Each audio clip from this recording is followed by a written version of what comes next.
YouTube is also used a lot among MEPs and Brussels influencers, less so Twitter, which I found interesting because I know from electoral situations both in the UK and elsewhere in the world, further afield in the Indian Ocean region, in Trans-Caucasus, where Comres has polled in high-profile political campaigns, Twitter has been the preferred medium for getting news out to the world at large. Also of low usage is MySpace, and we would recommend for that reason that it's not really part of the community of social media that communications practitioners should really be focusing on. I intend to skirt over because we've covered that already in the overview. Facebook is the most frequently used new media, but Wikipedia is the most used type overall, which includes not just frequent use but occasional use. Facebook is much less frequently used than Wikipedia and YouTube. So the use of Facebook is something that is particular to MEPs, to elected legislators, rather than to wider policy influencers.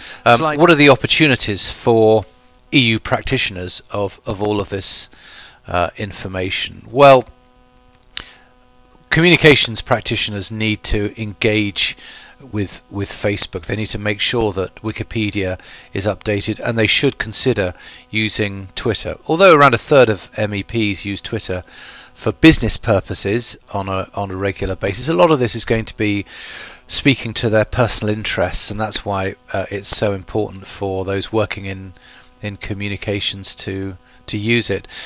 For Brussels influencers to influence the wider Brussels policy-making base, it's important to make sure that Wikipedia pages on your organisation, on your issues, are kept well up to date, that you've got an eye on what your competitors are doing, and make sure that those are indeed accurate. With LinkedIn, it's not used as frequently by MEPs, just 1 in 5. There are some pockets of high use, for example trade associations, NGOs and think tanks, but as a political communications tool it's not as good as Facebook or Twitter.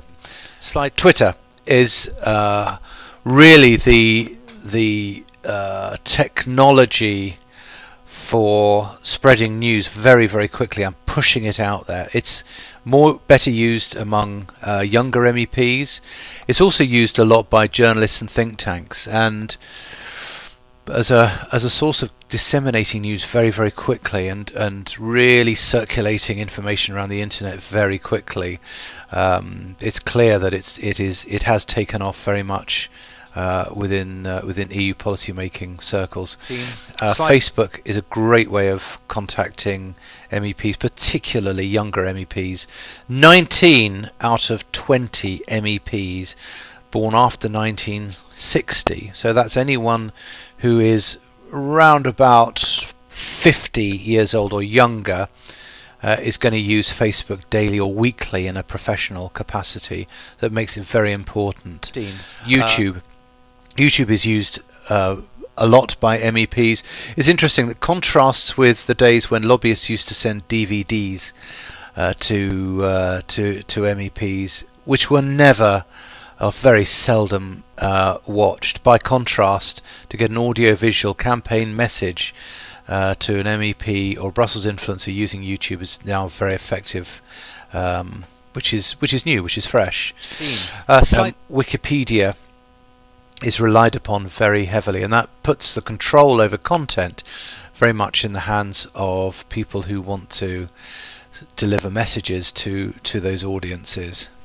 We presented 3 opportunities. The first is to make sure that you're engaged with Wikipedia, to make sure that what you're saying is factually correct, interesting and relevant. People will read it, policymakers will read it. Opportunity number 2 is the preeminence of Facebook, but We just feel there's a big missed opportunity here, because stakeholders in Brussels, the policymakers, the influencers, use Facebook a lot less than MEPs do. So it suggests that actually the lobbying community isn't engaging with Facebook as much as they might in order to drive their communication.